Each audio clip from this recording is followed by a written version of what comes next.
Hi my dear குட்டீஸ் and friends, welcome to Sahana corner. இன்றைக்கி வந்து 4 வேஸ்ட்டான பிளாஸ்டிக் பாட்டில், இந்த பெவென்டோ பாட்டில் இருக்குல்ல, அதுதான் எடுத்து வச்சுருக்கேன். அது போக இந்த அட்டையும் எடுத்து வச்சுருக்கேன். இதெல்லாம் வச்சு ஒரு க்யூட்டான கிராஃப்ட் பண்ணலாம். இப்போ ஒவ்வொரு பாட்டிலையும் வந்து இப்போ நான் கட் பண்ணுற சைஸ்க்கு கட் பண்ணிக்கலாம். ஃபஸ்ட் 3 பாட்டில் இருந்தால் போதும். 4 பாட்டில் எடுத்து வச்சுருக்கேன். ஸோ இந்த சைஸ்க்கு கட் பண்ணிக்கோங்க. ஹைட்டு 3 பாட்டில் வந்து நான் கட் பண்ணி எடுத்து வச்சுருக்கேன். ஓகே, அதுக்கு கீழே வந்து ஒரு அட்டை வந்து வச்சுக்கிறேன். வச்சுட்டு அது 3த்தையும், அந்த பாட்டில் 3யும் மேலே வைக்க போகிறோம். ஸோ அதுக்கான மெஷர்மெண்ட் பண்ணிவிட்டு அந்த இடத்த வந்து கட் பண்ணி எடுத்துக்கிறேன். ரவுண்டு ஷேப்பில் வரும். ஸோ 3 பாட்டிலையும் வைக்கும்போது அவுட்லைன் மட்டும் ட்ரா பண்ணியிருக்கேன். இதை அப்படியே கட் பண்ணி எடுத்துக்கலாம். ஓகே, கட் பண்ணியாச்சு. இப்போ இந்த 3 பாட்டிலையும் அது மேலே ப்ளேஸ் பண்ணணும். ஹாட் க்ளூ அப்ளை பண்ணிவிட்டு அந்த அட்டை மேலே அப்படியே ஒட்டிக்கலாம். ஓகே, அடியில் அந்த பாட்டிலுக்கு அடியில் ஹாட் க்ளூ அப்ளை பண்ணிவிட்டு ஒட்டிக்கோங்க. ஒட்டினதுக்கப்புறம் சைட்லேயும் கொஞ்சம் எல்லா பாட்டிலும் ஒன்றோட ஒன்று ஒட்டின மாதிரி ஹாட் க்ளூ போட்டுட்டு ஒட்டியாச்சு. அடுத்து வந்து நம்ம எடுத்து வச்ச அந்த அட்டையோட ஹைட்டை வந்து அந்த பாட்டிலுக்கு ஏற்ற மாதிரி மெஷர் பண்ணிக்கோங்க. மெஷர் பண்ணிவிட்டு அதையும் வந்து இந்த ஹைட்டை வந்து அட்ஜஸ்ட் பண்ணி கட் பண்ணிடலாம். ஸோ கட் பண்ணியாச்சு. இந்த அட்டை வந்து அந்த பாட்டில் 3 பாட்டிலையும் கவர் ஆகிற மாதிரி சேர்த்து சுற்றிலும் ஒட்ட போகிறோம். அதுக்கு வந்து ஹாட் க்ளூ தேவைப்படும். ஹாட் க்ளூ வச்சுட்டு அந்த பாட்டில் அந்த கீழே வந்து அந்த அட்டையோட பாட்டம் இருக்குல்ல, அதோட கனெக்ட் ஆகிற மாதிரி ஹாட் க்ளூ போட்டுட்டு நான் ஒட்டிடுறேன். நல்லா டைட்டாக ஒட்டுங்க. ஒரு பாட்டிலுக்கு நடுவில் கொஞ்சம் கேப் இருக்கும். அந்த கேப் தெரியாத அளவுக்கு நல்லா ஒட்டிடலாம். கடைசியாக ஒட்டும்போது எனக்கு கொஞ்சம் இடம் பத்தலை.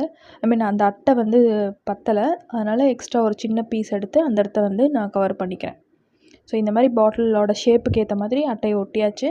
ஸோ சைடில் கொஞ்சம் இடம் பத்தாமல் இருந்துச்சு, அட்டை பத்தலை. அதுக்கும் வந்து கட் பண்ணி ஹைட்டு மெஷர்மெண்ட் கரெக்டாக கட் பண்ணி இப்போ வந்து ஒட்டியாச்சு. ஓகே, அடுத்து வந்து இப்போ கலரிங் பண்ண போகிறோம். கலரிங் வந்து நார்மல் எப்பவும் போல் பிளாக் கலர் பெயிண்டில் கொஞ்சம் தண்ணி மிக்ஸ் பண்ணி அட்டை ஃபுல்லாக அடித்தாச்சு. அடுத்து கீழே பாட்டம்லேயும் வந்து ஃபுல்லாக கவர் பண்ணிடலான்னு சொல்லிட்டு எல்லா பக்கமும் வந்து பிளாக் கலர் பெயிண்ட் பண்ணிவிட்டேன். இப்போ அது நல்லா காயிட்டும். அதுக்கப்புறம் ஃபோம் ஷீட் எடுத்திருக்கேன், பிளெயின் ஃபோம் ஷீட்டு. அதை வந்து 3 ஸ்ட்ரிப்பாக கட் பண்ணி அதை வந்து ஜடை பின்னுவோம்ல, அந்த மாதிரி பின்னி எடுத்து வச்சுருக்கேன். அதுக்கு வந்து இந்த மாதிரி 0.5 mm திக்னஸில் லைன்ஸ் மார்க் பண்ணியிருக்கேன். மார்க் பண்ணிவிட்டு அதை அப்படி கட் பண்ணி 3 ஸ்ட்ரிப்பாக எடுத்துக்கலாம். எடுத்துகிட்டு யாராவது பிடிச்சிக்கிட்டா அந்த ஜடை மாதிரி பின்னுறதுக்கு ஈஸியாக இருக்கும். இல்லாட்டி ஏதாவது கிளிப் வச்சு லாக் பண்ணிக்கோங்க. லாக் பண்ணிவிட்டு ஜடை மாதிரி பின்னி எடுத்துக்கலாம். இது ஃபோம் ஷீட்டோட லென்த்து வந்து ஒரு A4 சைஸ் ஷீட் அளவுக்கு தான் இருக்கும். அதனால் சின்ன சின்ன பிட்டாக இருந்தாலும் பரவாயில்ல, நம்ம வந்து சேர்த்து வந்து ஒட்டிக்கலாம். ஓகே, இப்போ ஜடை மாதிரி பின்னிட்டு பிரிஞ்சு வராமல் இருக்கிறதுக்கு எண்டில் வந்து ஹாட் க்ளூ போட்டு ஒட்டிக்கோங்க. ஃப்ரண்ட்லேயும் வந்து ஹாட் க்ளூ போட்டு ஒட்டிக்கோங்க. இந்த மாதிரி ஒரு 5-6 ஸ்டெப் வந்து நான் ரெடி பண்ணிட்டேன். ஏன்னா அந்த பாட்டிலை சுற்றி ஒட்ட போகிறோம். இதெல்லாம் வந்து இந்த ஃபோம் ஷீட்டை வந்து நல்லா ஸ்ட்ரெச் பண்ணி விட்டுக்கோங்க. அது எலாஸ்டிசிட்டியோடு தான் இருக்கும். அதனால் நல்லா ஸ்ட்ரெச் பண்ணி இழுத்து விட்டுக்கோங்க. இழுத்திங்கன்னா கொஞ்சம் லென்த் இன்க்ரீஸ் ஆகும். அதை வந்து இப்போ அந்த பாட்டிலுக்கு மேலே அட்டை ஒட்டிடணும்ல, அந்த அட்டைக்கு கீழே வந்து இதை அப்படியே வந்து ஹாட் க்ளூ போட்டு நான் ஒட்டிடுறேன். ஸோ பாட்டிலோட ஃபுல்லாக 3 சைடில் பாட்டில் ஒட்டியிருக்கோம். 2 சைட்லேயும் அட்டை ஒட்டியிருக்கோம். அதுக்கு மேலே வந்து ஃபுல் லென்த்துக்கு கவர் ஆகிற மாதிரி ஒட்டிடுங்க. கட்டாச்சு அப்படின்னா, இடையில பத்தலை அப்படின்னா ஒரு சின்ன பீஸ் கட் பண்ணி கூட நான் ஒட்டியிருக்கேன். அதே மாதிரி தான் மேலேயும் வந்து 2 ஸ்ட்ரிப் ஃபுல்லாக ஒட்டிட்டேன். அப்புறமும் கொஞ்சம் இடம் பத்தலை. அப்புறம் இன்னொரு பீஸில் வந்து கொஞ்சம் கட் பண்ணி அந்த இடத்த ஜாயின் பண்ணியாச்சு. ஸோ ரொம்ப சிம்பிள். இப்போ வந்து ஒட்டியாச்சு. இப்போ இப்படியே வச்சா கூட நம்மளுக்கு பார்க்குறது அழகாக தான் இருக்கும். ஒரு ஆர்கனைசர் மாதிரி உள்ளுக்குள்ளே வந்து பென்னு, பென்சில் அந்த மாதிரி போட்டுக்கலாம். பட் நம்ம எக்ஸ்ட்ரா டெக்கரேட் பண்ணலாம். திருப்பியும் ஒரு எல்லோ கலர் எடுத்திருக்கேன். இது வந்து கொஞ்சம் ஒரு lemon yellow colour foam sheet. அதுலேயும் அந்த மாதிரி ஜடை மாதிரி பின்னிட்டு அதை வந்து ஹேண்டிலாக வச்சுக்கலாம். அதுக்காக 2 பக்கம் கைப்பிடி மாதிரி ஹாட் க்ளூ போட்டுட்டு ஒட்டியாச்சு. இப்போ ஒன்று ஒட்டிட்டேன். அதே மாதிரி இன்னொரு சைட்லேயும் ஒட்டிடலாம். இது வந்து கேரி பண்ணிட்டு போகிறதுக்கு ரொம்ப அழகாக இருக்கும், பார்க்குறதுக்கு க்யூட்டாக இருக்கும். ஓகே, இன்னும் ஒர்க் முடியல. நம்ம இன்னும் கொஞ்சம் டெக்கரேட் பண்ணலாம்.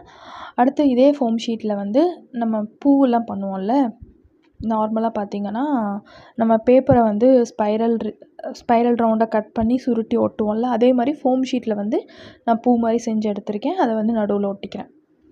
ஸோ 3 பூ ஒட்டியாச்சு. அடுத்து வந்து அதே ஃபோம் ஷீட்டில் க்ரீன் கலர் எடுத்துகிட்டு லீஃப் ஷேப்க்கு கட் பண்ணி அந்த பூவுக்கு நடுவில் வந்து லீஃபையும் ஃபிக்ஸ் பண்ணிடலாம். ஓகே, எத்தனை லீஃப் வைக்கணுமோ அத்தனை லீஃப் வச்சுக்கோங்க. இன்னும் கூட அட்ராக்டிவாக இருக்கணும்னா வேறு கலர் பூ கூட நம்ம பண்ணிக்கலாம். ஓகே, இப்போ லீஃப் எல்லாம் ஒட்டியாச்சு. ஒட்டினதுக்கப்புறமா வந்துட்டு அந்த பூவுக்கு நடுவில் ஒரு கோல்டன் பீட்ஸ் இருந்தால் நல்லாயிருக்கும்னு தோணுச்சு. அதனால் கோல்டன் பீட்ஸ் வந்து ஹாட் க்ளூ போட்டு ஒட்டிக்கிறேன். அடுத்து ஒரு க்ரீன் கலர் பெயிண்ட் எடுத்து அந்த லீஃப்க்கு மேலே வந்து சின்ன சின்ன வெயின்ஸ் மாதிரி போகும் இல்லையா, அந்த ஒரு இமேஜ், அந்த ஒரு எஃபெக்ட் கொண்டு வரதுக்காக பெயிண்டில் வந்து சின்ன சின்ன கோடு மாதிரி நான் போட்டுக்கிறேன். பார்க்கும்போது ரியல் லீஃப் மாதிரி நம்மளுக்கு தெரியும். ஓகே, அடுத்து கூட இன்னும் கூட ஒரு சின்ன ஒர்க் பண்ணலாம். எனக்கு ரொம்ப பிடிச்ச வந்து ஒரு காப்பர் மெட்டாலிக் கலர் எடுத்திருக்கேன்.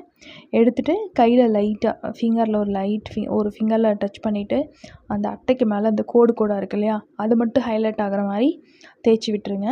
பார்க்கும்போது இப்போ ஒரு மெட்டல் பாக்ஸ் மாதிரியே நம்மளுக்கு கிடச்சிரும் பார்க்குறதுக்கு. அவ்வளோதான், நம்மளோட கிராஃப்ட் வந்து முடிஞ்சிருச்சு. இது பார்க்குறதுக்கு ரொம்ப அழகாக இருக்கும். அழகான ஒரு ஆர்கனைசர் கூட. நம்ம கிச்சனில் இல்லை நம்மளோட லிவிங் ஏரியாவில், ஷோபீஸில், நம்ம கிராஃப்ட் ஏரியாவில் எங்கே வேணால் இதை வச்சுக்கலாம். ஸ்பூன்ஸ் எல்லாம் ஆர்கனைஸ் பண்ணிக்கலாம். இல்லாட்டி பென்சில் அந்த மாதிரி இது வேணால் போட்டு வச்சுக்கலாம். இல்லை ஷோபீஸாக வச்சிங்கனாலுமே அழகாக தான் இருக்கும். ஸோ கண்டிப்பாக இந்த வீடியோ இன்ஃபர்மேஷன் உங்களுக்கு பிடிக்கும்னு நினைக்கிறேன். பிடிச்சிருந்தால் லைக் பண்ணுங்கள், கமெண்ட் பண்ணுங்கள், ஷேர் பண்ணுங்கள். நெக்ஸ்ட் வீடியோவில் பார்க்கலாம். பை.